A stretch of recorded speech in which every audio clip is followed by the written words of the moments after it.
Suicide Riff! Let's kick it off, Matt. First match on Saturday morning. Well, not the first match, but the first one we want to talk about is the Lions against the Waratahs. We're trying to cover as much as we can of the Lions tour. Yeah, we're doing a quick review of the weekend's rugby. There was lots and lots of rugby. Some good, lots of rugby. Some good, some shit. I missed the two games on Saturday morning. I was on my way back from Liverpool, so I'm going to depend on you to give us the lowdown. I did watch the highlights. Your man went to go and watch Jagged Little Pill and got cancelled on the way up. Yeah, well, Shame. we drove 3 hours for a nice dinner, so It wasn't too bad. Shame, bro. Yeah. But no, there was some great rugby on the weekend. Some surprising performances, and then in a good sense, and some surprising in not so good sense. So out of the first couple of games, apart from the Argentina game, we saw the Lions really dominate against the provincial opposition in Australia. They put 50 points on both teams. But it seems like they couldn't get out of third gear against the Waratahs, or were the Waratahs really good value? Because you don't think that they were a better side than the Reds in Super Rugby, although they put up a better showing against the Lions. I don't know. There just seemed to be a little bit more cohesion that the New South Wales team could apply. They kept the Lions at bay. The Lions weren't as clinical, maybe, as they should have been. There was also, I think, the very sort of talked about history of New South Wales versus the Lions from their last tour, the tour before. I think it was, when was it, 2009 when they went through? 2013. They were there. And Rog, Ronan O'Gara got... Oh, that was in 01. 01. That happened. So there was a lot of focus before the game around all that. Yeah, and Duncan McRae, he punched... But he wasn't the only O'Gara. one. If you watch some of the highlights of that game, they were punching holes in each other. Ronan O'Gara just got held down and punched to, the next dimension. I love that. They sent McRae off and he was like, what did I do? Yeah, he's like, exactly. Different Red card, times. Off you go. Different times. But the game was scrappy. There was a lot of intensity. And back then, I think the chat was the provincial teams are going to rough up the Lions. And I think they tried to do that and tried to get under the skin, which is fair enough. The host nation will do that. So there was a lot of focus on that. There wasn't a lot of that kind of niggle or aggression in the game, but I think maybe people expected it, wanted it. I don't know. They just seemed, it wasn't a damp squib. It just didn't have a lot of pizzazz. And maybe credit to then New South Wales, because they seem to keep the game within reach the whole time, right up until sort of the last 20. Yeah, well, good on the Waratahs for being competitive, but that sort of being a low-key type of affair seems to be the theme for the weekend's rugby, because that was the case in a lot of the other tests, which we're going to get to. Let's quickly flip over to the Aussies. They played on Sunday morning. They're going to be the opposition for the Lions in a couple of weeks. If that is the best Australia can produce on the field, it's going to be a 3-0 whitewash. I was the one that said, don't write off the Aussies. They are going to be competitive. But watching what I watched on Sunday morning, I mean, Fiji's been good for a couple of seasons, and they actually beat Australia in the 23 World Cup. So, I mean, we know how good they can be.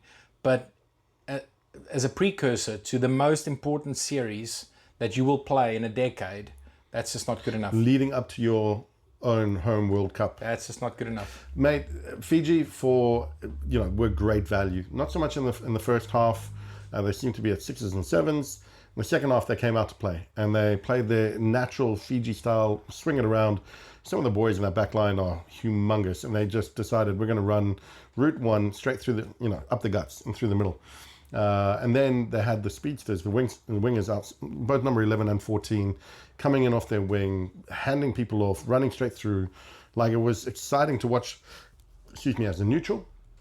But Australia didn't seem to have an answer. And they only just, Harry Wilson's try at the end, honestly, it needs more scrutiny. I think he bobbles it, and then they awarded it without really giving it the kind of due diligence to make sure that it was a try and it was grounded properly, because he tries to go over the back of his head to touch down. He kind of loses it. There's Fijian hands in it, and they won it. They just snuck it at the death. And if you're Joe Schmidt and the rest of your coaching staff looking at that, I don't know what you take away from that, given there was such a good lead up or a good finish to last year, the Autumn International Series. They performed so well against the Northern Hemisphere sides. we thought collectively that takes the momentum into this Lions series. Absolutely. And they just looked average. Well, I mean, the good news is they can only improve, right? And also, Fiji scored a try that was disallowed because they took it back 20 phases, which was ridiculous for a mistake that Australia made, which I think is just, sorry, if the touch judge missed that foot in touch, let it go, that's his mistake. Yeah. But apparently the bunker is now going so far back that they're now reviewing the forward pass in 2007 that cost New Zealand the World Cup. So correct. That's how far back they now go to review these things. Now, I think that's something they need to clean up in the game, but they can only improve from here. So well, they need to, otherwise, like you said, it's going to be 3-0. But I'm hoping for a competitive series. No one wants to see a 3-0 whitewash with big scores. You want it to be competitive. You want Australia to do well, but they've got a lot of work to do, and the Lions' biggest test from a provincial point of view is this Wednesday. Yeah. So when they play the Brumbies, and the Brumbies will be a good indicator of how they're going to go. I think the Lions coaching staff would have, even though they didn't have a great performance, maybe some of the combinations not working, they didn't have as much cohesion and clarity. They still would have walked away going, yeah, we got the win. It was, a good outing. It's still convincing. It's fine. No, there was no injuries. No injuries. We take it away. We got the W. We move forward. And maybe the scrutiny that you get, even though it wasn't a loss, there was more in there, enough sort of meat on the bone for them to work on this week to go, right, we're refining. Yeah. So if I'm Joe Schmidt, I didn't get much of that. No. Like you're looking at it going, we were poor in many areas, and to only just steal it at the death against a good Fijian side, but a side that they should have beaten handsomely. Absolutely. To be competitive against the Lions, you need to give Fiji a thumping. It doesn't bode well. So good luck to you. Hope you can turn around this week. Well, let's see. We're still looking forward to that series. Let's pivot over to south of Australia and talk about the All Blacks. Again, unconvincing. First test of the year against a French, I don't want to call them a French B team because any national side's a national side, but we know that there were some notable names omitted, missing from that side. Dupont wasn't there, Ntamak wasn't there, Ramos isn't there. I mean, the list goes on. They're missing like their first team, or the regular starters at least, and New Zealand struggled. Mate, there's been a lot of talk in the media from the normal blowhards around how this is such a disappointment. France have missed the trick. They want to play against the best players. They've done themselves a disservice by leaving their best players to come to New Zealand, and it's been almost disrespectful. New Zealand put out a strong side on the weekend, and the French youngsters, let's call them that because there's quite a few young bloods in the team, they stood up. And at one point, I thought that France were going to take it. They were good value. They ran with the ball well. They defended well. They competed properly at the breakdowns, good in the scrum, and they were dynamic in the backs. Villiers, scoring his try, he was good. And I don't know if he should have gone off for his yellow card, but I think if you're New Zealand, and in my opinion, they played the best combinations as well, with Bodie at 10. They had Will Jordan at 15, but obviously Siva Reese got injured first minute. He switches to wing, which he's obviously really great at. Had him on my mount on the wing. And then they put DMAC at 15. And you think that seems to be your best sort of backline combination. Really good centers playing there. They had Rico Ioane on the other wing, I think, as well. So it was like, these are like world-class players, and they just only got it over with this kind of makeshift second-string French side. So if, again, I'm in either coaching box, if I'm in the All Blacks coaching box, I'm thinking to myself, we need to do some work here. And if I'm in the French coaching box, Gaultier and the boys are going, we bought a young team, but they're standing up and they're competitive, and fair play, let's tweak a few things and go at them again. So I think a lot of credit needs to go to Gaultier as a coach. And we're going to talk about the Springboks now. There's only two teams on the planet that are really, that I can see proactively building depth for 2027, and it's us and France. Yeah. Like New Zealand, as great as they are, and they're still a great team, they've always been a great team, I don't know if they have the luxury of just switching out players every single week and playing another player at centre, another player at tight head. They used to be able to do that. But they don't have that depth right now. Let's just be honest. Up north in the northern hemisphere, I've said this for many years. Ireland's always good with their starting 15. Like if they've got a couple of players missing now that Sexton's retired, the results aren't there, so they don't have that depth in position. You know, and you look at South Africa, which we're going to talk about now.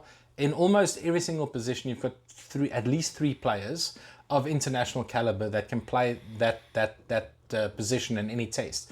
I think Galtier is doing exactly what Rassie's doing. I'm not saying he's copying what Rassie's doing, but he understands to go and be competitive in 2027. You need strength and to go and win that competition. Not only do you need a strong starting 23, but you need players pushing those guys. Yeah. And making sure that they know if I don't fucking perform, my position's going to be up. Like Rassie's not loyal to any player. He will drop Sia if Sia's not performing well. You know, even if he's the captain. It's as simple as that. And I think Galtier is building that same sort of culture. So as much as people criticize him for not picking his A team, he knows to go and be competitive in Australia, we need to blood youngsters. We need to give them, I mean, what better test is there for a young guy coming in is to go and play the All Blacks in Dunedin. That's the biggest test that they're going to play. And on top of that, they were really competitive. That would really, re-energize them for the second test. Sure. But in saying that, I also know how New Zealand works. Whenever they struggle in the first test, they smash teams in the second test. So I wouldn't put it past New Zealand to come out all guns blazing and winning by 20 in the second test. But we'll see how these French young guns go. It's going to be really, really good to watch. I'm excited for it. I mean, look, Forsyth Bar is one of the best stadiums I've ever watched rugby in. Yeah. It's so, the way that they've created it, obviously they've got the roof, they've got the DJ that drops beats. It's right there next to the university.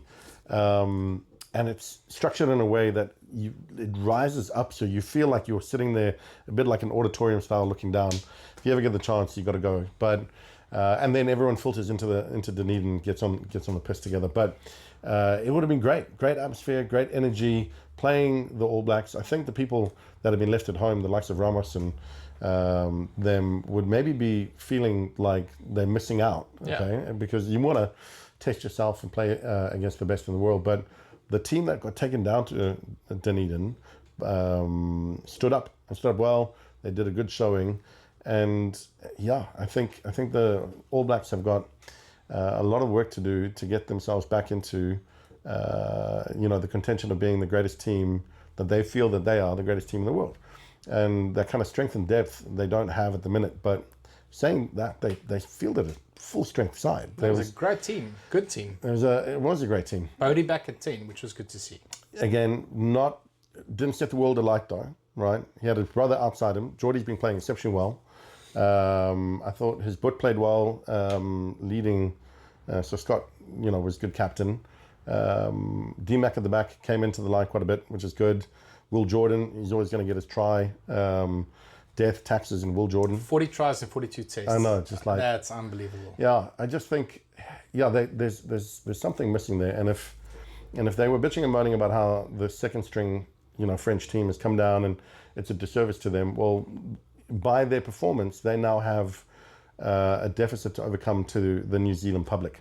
But like you said, beware the wounded buffalo. Because whenever there is any kind of scrutiny against the All Blacks and any kind of suggestion that they are off the boil, they come out and they smash it. No, I think that, again, they're going to prove a lot of their doubters wrong on the weekend. So looking forward to it. The second test, talking about second tests, it's going to be round 2 for the Bokke against Italy. Yeah. What did you make of that game? I mean, there was so much excitement leading into it. Bokke playing at Loftus, my favorite stadium. My family was there. They were in the stands enjoying it. But we started off with a bang, 28-3 up. And then the second half just didn't happen. I don't know. Did we come out of the shed at halftime? I don't know. It seemed like a bit of a scrappy game. They say that you learn more from your losses than your wins, because obviously when you're winning, you're celebrating. You don't just do that kind of introspection and self-reflection, and you don't go and sort of critically analyze where it went wrong. And I know that we didn't lose, and it doesn't feel like a loss. But we should have, again, as world champions, we should have pumped Italy.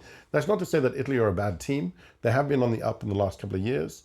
But they had a few key players that would be, the shining light of the Italian team in recent years that weren't available. And yet their team, for the kind of, I don't want to call them misfits. I thought their forwards played well. They stood up well. But they had a few really kind of scrappy chances. The hooked ball in the breakdown that comes out their side that they collect and then go over the line is indicative of what I'm trying to say here, where they had a few chances that came their way and they took them, and it kept them in the game, and it kept it scrappy.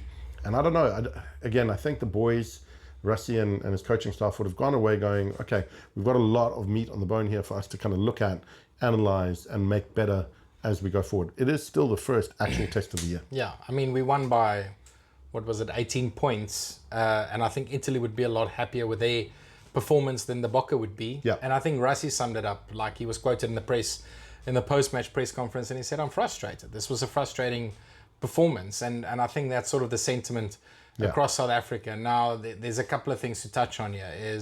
Are we getting ahead of ourselves because we're number one in the world? Like, do we just expect the Box to smash everyone, and if they don't, then it's not good enough? Yes. Because everyone has an off day, but you're right, yes. Like when New Zealand dominated between 2010 and 2017, they didn't accept anything except the best, right? And if you are world champions and we pick a near full strength side, there was a couple of guys like Peter Steff missing, maybe Sia was missing, a couple of guys, but that is as good as a team we can pick. Like that team will go and play the All Blacks at some point this year. And to not come away with, last week I said Italy would do to come within 15 points, which they pretty much did. So they were right in there. We should have smashed them by 30 points margin at least, and we didn't. And the thing that worries me is at times we got dominated at the breakdown, which was a real big worry. Like our Lucy's that was my biggest concern. Didn't fire. Yeah. Bongi, when he came up, didn't find his jumpers. I don't know what went wrong. He can't throw to save his life at the minute. Yeah. But he's so solid usually in the set piece. And with Archie and Sos coming on, there's no excuse not to find your jumpers. And then the ineffectiveness of the bomb squad, which was the biggest worry. So, the thing that I'm not worried about is that I see easily fixing this. And he said it. He's like, he knows exactly, when he was watching the game, he understood exactly where we went wrong. He already had an idea of who he was going to pick for the second test in PE. That's now reshaped how the team is going to look. I think he's going to pick a different side to what he had in his mind. But now I'm eager to see, does he stick with the same guys and say, fix the shit and get it right? Or does he drop the guys who didn't perform, bring in new guys and some new energy and then smash Italy? I think expect a backlash on the weekend, the same that you can expect an All Black backlash. Yeah. That's my personal opinion. I think both teams set higher standards for themselves. Rassi was very diplomatic in the post-match press conference. He wouldn't have been like that in the change room with the team. He would have given them a tongue lashing and saying, you guys played like amateurs, get it right. You're not bigger than the game, you're not bigger than the team. You know what your job is and go and deliver. I think saying that they play like amateurs is a little harsh. I didn't say that. I said maybe Rassi said that. My point is we set standards. We are world champions back to back. Don't know if we've mentioned that before. We're going for a three-peat, and we've just talked about how we've got strength and depth in every position, and how the squad that's available to Rassi is unlike any squad in the world. Maybe, as you say, France is building that, but the rugby religion that is infested throughout the South African public now, and the way that we love rugby. We've always loved rugby, but we're at the peak of our rugby existence currently. There's so many people that he can choose from that it's up to the boys on the weekend that get picked and that are on the bench to show why they're there. And if you don't have a good performance, it's not to say that you're going to get dropped immediately. But we talked about it before. It's a meritocracy. If you're not performing, then you will go back to the backbenchers and you will show why you need to come back, full frontal, and there'll be someone else nipping at your heels. So I wouldn't be surprised if there's an overhaul, not in terms of wholesale changes, but to go, right, well, let's give a few other people, because again, these are as much as they're test matches, it's against Italy. And so it's almost you could almost describe them as being friendlies, because the opportunity is there to blood youngsters, try new combinations, try new things. And yet in saying all that, there were 7 of the 8 on the bench were double World Cup winners. Yeah. So these are outstanding professionals that have been around for a long time, that should have just taken that game by the scruff of the neck and seen us through And closed it out. and seen it through to over 50 points. And while they did, and we got the W, it wasn't convincing. And I think that's, we as the public there are looking at it going, if you come up against New Zealand or Australia, maybe not Australia in the current fashion, but if you come up against the best teams in the world, New Zealand, France, for example, Ireland, and you play like that, you will likely lose. Yeah. And we don't appreciate that. So sort of. No, absolutely. We do set high standards, but I think now you're sitting with a bit of a conundrum, a bit of a catch-22, because on the one hand, you want to build squad depth, right? Russie picked 50 players last year. We won 10 out of 12 tests, lost 2 tests by 1 point. We were the best team in the world. At what point, how do you find that balance between building squad depth, but then also building continuity? Because there's a case for both. There's a case for both to say, we have to build a squad of 60 players that can be interchangeable, because there will be injuries, players will lose form, and you just need the next guy to slot into the system. I totally get that.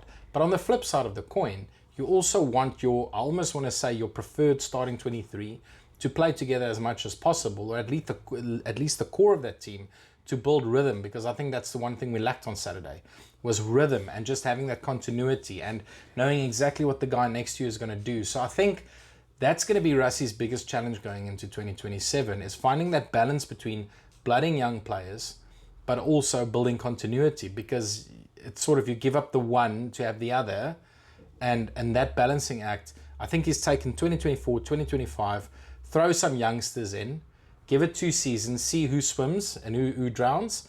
I think in 2026, you might see a little bit more of a smaller squad, more of the core players getting game time. We've got a big series against the All Blacks next year. We cannot lose that series. Can't wait for it, getting my tickets. And then going into 2027. So at some point, he's going to have to funnel this massive pool of players into 35 to 40 players that he knows, this is going to be my best team until someone loses form or retires, because there's some old heads in the team, and then you pull a youngster in from outside of the system. That being said, look at who are the newbies in the team for the weekend. Okay, so we had Malcolm Marx and Oxenchair starting up front, and Wilco Low was the youngster. And he's a brick shit house. Put him there in his scrums. He's probably one of the best tight heads out there at the minute. So, and again, he did his job. Vincent Chituka comes in for his... He had a decent game, I think. He had a really good game. Yeah, it wasn't bad. We had Damien Willemse at fullback, coming back after a long injury stint. I think Damien was the unsung hero. Yeah. He made 142 meters. It's the most meters any player has made in a test since Mapimpi did it against Romania in 2023. So this is the thing. He had a great game. The youngsters that came through, you talk about combinations. We still had Jesse and Damien in the midfield. Andre was back at 10. We had good strength and depth, and these boys that we had across the field, other than some of the youngsters that have come in and that were cherry-picked to come alongside, and they stood up. The likes of Vincent comes to mind. These boys have all played with each other for a long time. Like, they know each other in and out. I know, but you can lose your rhythm with a team. Like, if you make wholesale changes and chop and change, you do run the risk of, Sasha plays this way, I know what to expect of him.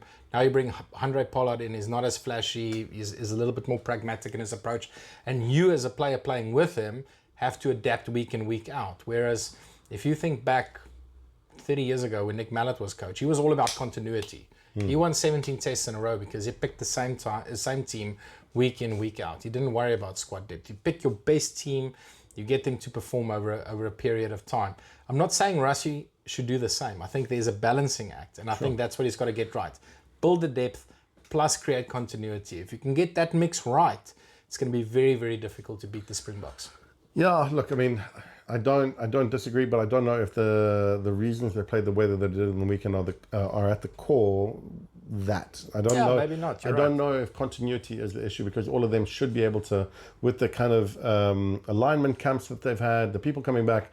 I mean, Lut Diaga has been out for a while, but he's just slotted seamlessly back. But that's my point, man. So his Achia. It's like if someone comes back from injury, he's created a system that can easily reintroduce players back into that team, right?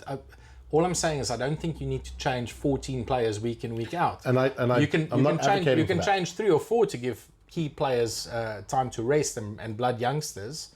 I think that's all I'm saying. No, fair enough. I think we'll see the results of the conversations that have happened post this game come through in the way that they play in the following tests. Yeah, no, I think Sia will be back because he's missed the last 2 games with an Achilles and a neck injury. So he'll be back. I think there will be renewed energy in that team. They would have got a good kick up the bum. They probably did a lot of drills this week in training. They probably still are. I'm just looking forward to it. Again, Nice. Just another Saturday to watch the Springboks in action. Lots of rugby on the weekend. One of the games that we didn't talk about is obviously Wales against Japan. Fair play to Japan getting the W there. But Wales, man. Mate, I specifically didn't bring it up because I don't even know what to say. I'm sitting with my jaw on the floor, like, how have things got that bad in Wales to lose 18 tests in a row? I haven't seen the latest rankings, but I saw reports that they're going to be dropped from 12th to 14th. That is just unacceptable. For a team that was number 1 in the world just a couple of years ago, with the Alan Wynne-Joneses of the world leading that charge, I don't know what went wrong. I don't know where the players are. I don't know what's going on with the administration. I don't know enough about their rugby. All I know is it's one of the countries, I think, outside of South Africa and New Zealand, I would probably say the most passionate rugby supporters on the planet are. And lots of them watch the rugby Welsh there. folks. Yep. They are, I mean, if you think about legends of the game, it's just, I'm so sad. I don't even know what to say about Welsh rugby right now. Their best players in Australia tearing it up, and without Jack Morgan, I don't know. They look bereft. Very little that they offer. But we said this when we were picking our Lions team, is that he was the only one out of the entire Welsh squad that we would pick to go on the Lions tour, and he did. Now look what's happened. Their best player's gone, and they looked like a ship with no rudder. And in saying that, we know that there's been issues of administration. Don't want to put a cat amongst the pigeons. We're very sad to see what's going on with Welsh rugby at the minute, and we want to see that turn around, because Wales playing a decent level of rugby and being competitive is good for the entire world of rugby, and they're passionate fans, some of whom tune into what we talk about each week, are great, and we love them. But not to say anything, there is a certain 2007 Rugby World Cup winning coach who's now available and on the market, and he's very good with old school values and old school mentality at taking sort of underperforming teams of good squads and turning them into champions. There's definitely a shake-up coming. A shake-up Jacob. I didn't even think of that, to be honest. Given the short space of time that they have going into the next World Cup, if you need someone to come in and perform some emergency surgery on that team, I don't think there's anyone better than Jake White currently. Correct. Like, he's got the credentials. He's done it before with other teams who have struggled, and then he brought them, just got the right players together. Like you say, went back to the basics. They won't play flashy rugby. We know that under Jake, but they'll be strong at the set piece. They'll have the foundations in place, and at least they'll be more competitive and win 1 or 2 games in that pool. Jake, I think, I haven't met him, I don't know him, but he's made this comment. He would jump at any opportunity to coach internationally, and you already come with the bar really, really low, so he can only really improve. So that might not be a bad shout, given the fact that he's now left the Bulls, and apparently the Bulls are talking to Jacques Nienaber to become director of rugby at the Bulls. I don't know, it hasn't been verified, but like you always say, where there's smoke, there's fire. So let's see what happens. I think it's going to come down to either Jacques Nienaber or Johan Ackerman, who's there in South Africa with the Lighties at the moment playing. Who are playing brilliant rugby. They are playing outstanding. They just beat England, who are world champs, I think. Yeah, and they're playing Scotland next this week. Fair play to the Junior Boca Go boys. But look, when it happened, very sad to see Jake leave the Blue Bulls, your team. Your boys have got to a couple of finals back to back, and he's done well to get them there. His big gripe was, which ultimately led to a fallout between him, his backroom staff, and the players, was he was just illuminating the fact that he doesn't have world-class, world champions at his disposal like Leinster has. And while it's fair to say that, it also maybe disenfranchised his team and, caused an issue. He's got the bullet. He's out in the door. But you look at Jake and what he has done previously, the fact that he is a World Cup winner. He takes teams that are underperforming and turns them into strong sides. He's very good at bringing players back from the brink of obscurity and, putting them front and center and getting them to play the best out of themselves. And maybe that's what Wales needs. Yeah, absolutely. It'll be interesting. We'll see what happens over the next couple of weeks. But looking forward to the rugby on the weekend, mate. And the braai. Yeah, we've got a big Safa braai on Saturday, so we'll all watch the rugby together. 30 and degrees. hopefully...